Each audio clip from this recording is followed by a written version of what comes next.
yang P1 sendiri tuh ada kakaknya, P2 nya situ ada lu. Di openingnya ntar lu ya biasa cerita sama suara segala macem. Dan di sini ada di bagian kenalan, kita kenalin orangnya gimana, dari mana. Terus pertanyaannya ini terserah, ada juga. Oke. Selalu mau gimana. Dan terakhir tuh pastinya ada closing. Gitu aja ya.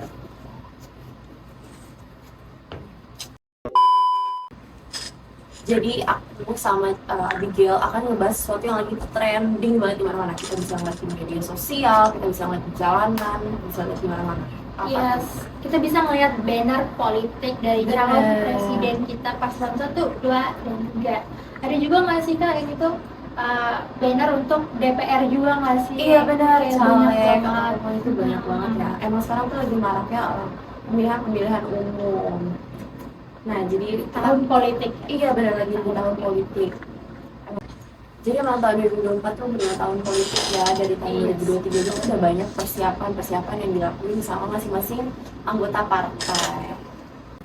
Terus ini juga nggak sih Kak 2024 tuh banyak banget paslon 1, 2, 3 yang manapun tuh pada marak-maraknya kampanye gitu. Benar banget. Terus mereka juga di kampanye di media sosial juga nggak sih Kak? benar. Terus selain kampanye itu mereka juga biasanya ada buzzer-buzzernya ya, yang untuk memeriahkan nih, misal kayak menggiring opini lah, atau ya untuk mencari Suara, ya, iya. suara. Terus di sosial media kita juga bisa lihat pada panas gitu ya Kak, habis Benar debat gitu ya. benar banget. Maka di topik kali itu kita pengen lihat bukan hanya dari sisi pandang aktor politik, tapi kita juga pengen lihat dari Aktivis iya, kampus, terutama di Universitas Pertamina. Selamat sore para pendengar setia Komting Communication Broadcasting. Anda kini berada dalam talk show spesial kami yang bertema Aktivis kampus memilih calon presiden. Sore ini kita akan membahas tentang gimana sih pandangan dari aktivis kampus yang memiliki peran penting dalam membentuk opini di lingkungan kampus. Marilah kita sambut narasumber kita yang membawa visi dan pandangan mereka terkait pemilihan calon presiden. ada Kak Tiara sebagai Sekretaris Himpunan Mahasiswa Komunikasi. Halo Kak. Halo. Halo. Wah, benar luar biasa menawan banget ya narasumber kita hari ini. Jadi tanpa berlama-lama lagi, tanpa basa-basi lagi, mari kita mulai wawancara kita pada hari ini. Oke, jadi sebelum talk show-nya kita mulai nih, kita tanya-tanya Kak Tiara dulu kali ya. Oh iya. Kak Tiara nih akhir-akhir ini kesibukannya apa sih Kak kalau boleh tahu? Nah, karena sebagai sekretaris himpunan tentunya masih sibuk sama surat-surat ya. Sekarang aku lagi sibuk revisi LPJ, revisi proposal, dan juga aku lagi buat proposal beberapa kegiatan Jima. Iya, sekarang lagi banyak banget acara yang mau launching, guys. Keren nih Kak. Iya. Kalau ini kan kita kan udah mau UAS ya kan. Jadi persiapan kakak mau UAS nih gimana sih? Persiapan UASnya karena kan kebetulan di semester 5 ini kebanyakan UASnya itu kelompokan ya. Jadi mungkin ngebagi waktunya tiap kelompok itu, soalnya kan beda-beda ya kelompoknya. Jadi mungkin gimana bagi waktunya tiap kelompok itu untuk ngerjain UASnya bagaimana. Terus beberapa mata kuliah juga udah mulai progres, kayak kemarin kan jualan teh tinggal buat laporan. Terus ada bisnis berbasis digital itu buat prototipe-nya gitu-gitu. Terus sih, Karena kelompok kan jadi agak susah yang bagi iya waktunya ya. harus bagi waktu. Deadline-nya juga mepet-mepet gitu ya. Kalau aku itu semuanya di minggu kedua sih. Ya semuanya di minggu kedua, jadi masih bisa kekejar di minggu pertama untuk biayanya. Oke, aku mulai ya Kak. Boleh. Menurut Kakak nih, bagaimana peran Kakak sendiri sebagai aktivis kampus mempengaruhi pandangan dan keputusan Kakak dalam memilih calon presiden? Tentunya sebagai seorang aktivis kampus itu sangat berperan ya dalam menggait teman-teman untuk dalam pemilihan umum ini. Nah, aku sebagai aktivis kampus itu tentunya dalam pemilihan ini akan melibatkan isu-isu tentang politik, tentang lingkungan dan juga sosial gitu-gitu. Nah, pada saat memilih calon presiden itu ada beberapa hal yang perlu dipertimbangkan, untuk kita memilih kepala negara kita. Contohnya gimana kredibilitas mereka, terus track record mereka sebelumnya bagaimana, pendidikan mereka sebelumnya bagaimana, dan juga beberapa hal yang mungkin harus kita lihat sebelum kita memilih calon presiden, karena kan calon presiden ini akan menentukan bagaimana Indonesia ke depannya. Berarti jangan sampai kita salah pilih. Benar banget. Kita Benar banget. Jadi sebenarnya apa kriteria utama yang jadi fokus Katiara ketika memilih capres, terutama dalam konteks isu-isu yang berhubungan dengan dunia kampusan? Nah, karena kita sebagai mahasiswa yang notabene ada di lingkungan pendidikan, tentunya fokus kita itu lebih ke pendidikan ya.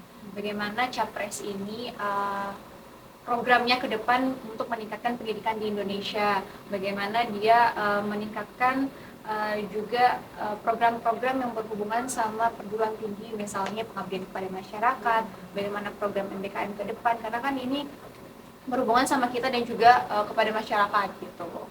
Dan juga menurut aku sebagai calon presiden tentunya track record dia di dunia pendidikan juga harus sangat baik. Karena kan kalau seorang pemimpin itu track record pendidikannya nggak baik, bagaimana dia bisa meningkatkan pendidikan di Indonesia? Jadi kayak apa visi misi calon presiden kedepannya ada impactnya gitu. Iya, kita sebagai benar. mahasiswa. Program kerjanya juga harus berimpact. Jadi kakak kan sebagai sekretaris ya di himpunan. Jadi sebagai sekretaris, apa pesan kakak nih untuk rekan-rekan mahasiswa dalam menghadapi pemilu yang akan datang? Pesan aku ke teman-teman yang di masa-masa pemilu ini, teman-teman harus bisa memilih pemimpin yang menurut teman-teman yang terbaik. Teman-teman bisa melihatnya dari visi misi mereka, dari track record mereka, terus bagaimana cara mereka menyampaikan visi misi itu kepada masyarakat, dan juga gimana sih mereka itu bisa menerapkan program kerja atau janji-janji yang udah mereka buat nantinya. Karena kan kita nggak mau ya mereka cuma ngomong doang tapi implikasinya pada yang sebenarnya nanti nggak ada gitu. Jadi teman-teman harus bisa milih, harus bisa nyari tahu dulu gimana sih calon presiden kita ke depannya itu gimana gitu. Jadi kalau misalnya mereka cuma sekedar bicara tapi nggak ada langkah-langkah konkret, itu kan juga bahaya banget ya. Iya. Jangan terpacu sama capres-capres yang cuma mengeluarkan janji doang tapi nggak ada langkah-langkah konkretnya. Ya, itu dia pandangan dari Katiara sebagai narasumber kita yang sangat informatif banget ya, dan tentunya membuka pandangan kita untuk lebih luas dalam memilih capres ke depannya. Oke, terima kasih kepada Katiara yang sudah bersedia nih meluangkan waktunya yang berharga untuk memberikan pandangannya tentang aktivis kampus memilih calon presiden. Terima kasih juga kami ucapkan kepada pemirsa setia Komping yang selalu setia menunggu dan menyaksikan acara talk show kamu. Demikian acara talk show kita pada hari ini. Sampai jumpa di acara talk show kita selanjutnya yang tentunya akan memberikan informasi menarik dan terupdate. Semoga bermanfaat ya. Salam Komping, Communication Broadcasting. Bye-bye. Jadi di sini kita ada Kak Ajeng dari Sekretaris Himpunan Manajemen. Halo Kak Ajeng. Halo Kak, dari dulu ke kamera. Halo semua. Narasumber kita hari ini luar biasa banget guys, kenalan guys. Oke, tanpa berlama-lama kita masuk aja kali ya ke pertanyaan pertama. Bagaimana peran Kak Ajeng sendiri sebagai aktivis kampus mempengaruhi pandangan dan keputusan kakak dalam memilih calon presiden? Oke. Saya sebagai aktivis kampus itu tentunya kita belajar pengalaman yang banyak ya di himpunan. Terus juga kita juga mendapatkan pengalaman-pengalaman juga nih, kayak misalnya tentang politik segala macam. Jadi peran saya itu mungkin walaupun saya di sini sekretaris di MSPU ini, tapi bukan berarti saya itu bisa mempengaruhi mahasiswa manajemen lainnya. Karena kan di sini setiap mahasiswa itu pasti punya pendapatnya mereka masing-masing. Mereka juga mau memilih presiden yang mana segala macam. Nah, menurut saya juga punya pilihan untuk memilih presiden mana yang saya pilih, tetapi bukan berarti pilihan saya bisa mempengaruhi mahasiswa atau mahasiswi lainnya. Oke, menarik sekali ya. Jadi apa yang kita pilih itu apa yang terbaik aja bagi kita gitu ya. Iya. Kita nggak boleh mempengaruhi orang lain. Kalau mereka mau milih A, ya udah biarin A gitu ya. Iya betul. Kita lanjut aja kali Kak ke pertanyaan selanjutnya.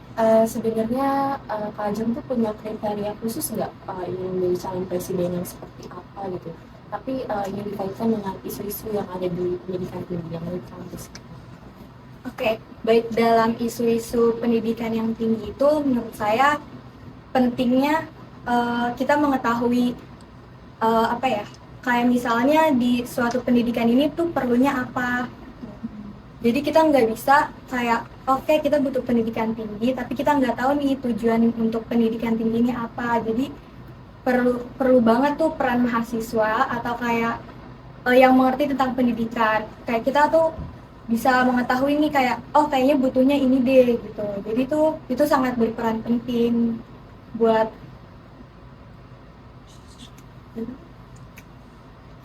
itu tuh sangat berperan penting untuk meningkatkan pendidikan kita saat ini. Sebenarnya sorry tapi bisa dikaitin nggak maksudnya kayak di Israel kan di calon presiden itu Untuk kita juga perlu melihat nih siapa yang pemimpin nanti nih, kayak misalnya mereka tuh memberikan semacam kayak anggaran nih untuk pendidikan kayak gitu, atau misalnya kan aksesibilitas juga perlu kan. Nah jadi kita benar-benar perlu mencari tahu nih kayak mengenai kayak visi misi dari calon presiden itu kayak gitu kan. Jadi misalkan kayak calon presiden itu dia tuh memperhatikan pendidikan di Indonesia atau enggak gitu ya, bukan Iya, cuma benar. aspek ekonomi doang atau politik doang gitu. Jadi dia memang pemimpin yang ingin fokus ke generasi-generasi pembangunan nantinya. Yang paling penting kita juga perlu tahu sih visi misi dari presiden itu apa. Selanjutnya cuy. Oke, kakak nih kan Kak Ajeng nih kan sebagai sekretaris himpunan ya. Nah, kakak sebagai sekretaris himpunan, apa nih pesan kakak yang mau kakak sampaikan buat rekan-rekan mahasiswa lainnya gitu dalam hal memilih calon presiden? Oke, baik. Pesan saya itu yang pertama, kita tuh perlu banget mencari nih apa sih informasi dari visi misi dari presiden tersebut gitu. Terus kita juga perlu mengetahui nih kayak politik-politik apa nih yang sedang terjadi saat ini. Kan nggak mungkin dong kita milih tapi kita nggak tahu nih yang sedang terjadi itu apa kan. Nah, terus kita juga yang paling penting juga kita nggak bisa terpengaruh sama orang di sekitar kita. Itu kan zaman sekarang kan pasti sering banget nih temennya milih ini, wah diikut-ikutan pasti ya kan. Nah kita tuh nggak boleh kayak gitu. Jadi kita tuh punya hak suara kita sendiri. Jadi apa yang kita pilih ya berarti itu yang terbaik gitu. Jadi jangan asal pilih untuk kalian.